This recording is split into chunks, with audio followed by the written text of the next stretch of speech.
Now, the nice thing about hypothesis tests is that they all follow the same 5 steps. So, what we're going to do is we're going to walk through those 5 steps, talking about the general stuff and the formula we need for them, and then we'll go ahead and run through an example afterwards. So, first step of any hypothesis test is to list.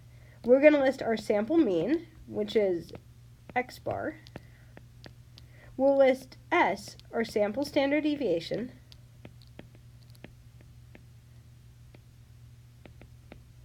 We will list N, which is our sample size. And then we need something else really important here. Remember that for a mean problem, we don't use a z-score because we might have those smaller sample sizes. Instead, we use a t-distribution, which means once we find our sample size, the next step is to find our degrees of freedom. If we have a single sample, our degrees of freedom will be n minus 1. The final thing we need is that assumed value. With proportions, it was p naught. With means, it's going to be mu naught. So this is our assumed average, or what we're going to be comparing to. So notice our list is a little bit different than proportions here. Second step is our hypothesis. When we list our hypothesis, it has 2 forms, h naught, our assumed, and ha, what we're trying to prove. Now notice once again, we don't have proportions, so no p's in here. Instead, we write mu equals, and mu. Mu is the average of our population. So that is if we could survey everyone and find their average age or the average amount they spend each week. This would be what mu is. Now we don't know the average of everyone, but what we're going to do is we're going to assume that this right here is accurate, so we're going to write mu equals mu naught there. That's why we assume it, because we think it's the best representation. So we write mu equals mu naught for h naught. And then for our alternative hypothesis, we're going to write mu and mu naught again. And just like before, there are a couple different things that we can actually end up putting in between here. Let's list those options on the side. They're exactly what we had for proportions. That is, I can put a greater than if I'm trying to show it's greater or over. I can put a less than if I'm trying to show it's under or less than. And I can also put a not equal to if I'm trying to show it's different or there's been a change. Now remember, this is important because it's going to change where I shade in step 4. Having talked about the hypothesis, let's go ahead and talk about step 3, which is our test statistic. The first thing we calculate is always SE. This is our estimate of the standard deviation we'd have between our samples. SE, when we're talking about averages, is going to be S over root N. Notice it's the same formula I use for confidence intervals.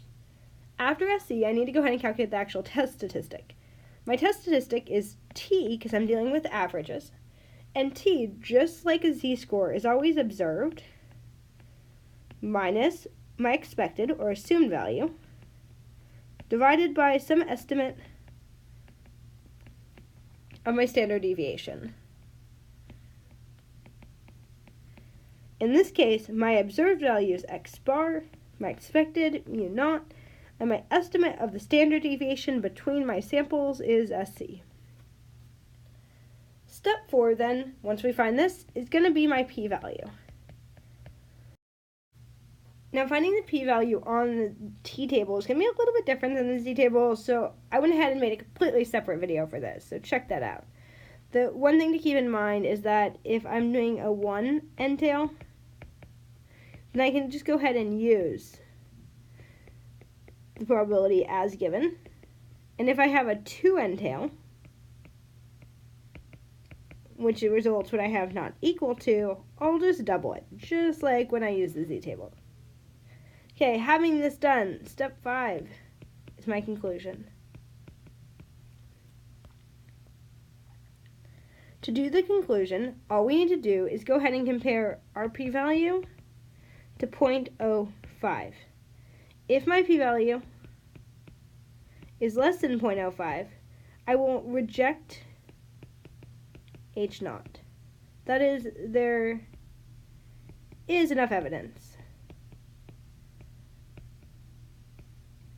to suggest whatever I'm trying to prove. Just like the test we did before. If my p-value It's greater than 0.05, means the probability is too high, we fail to reject H0.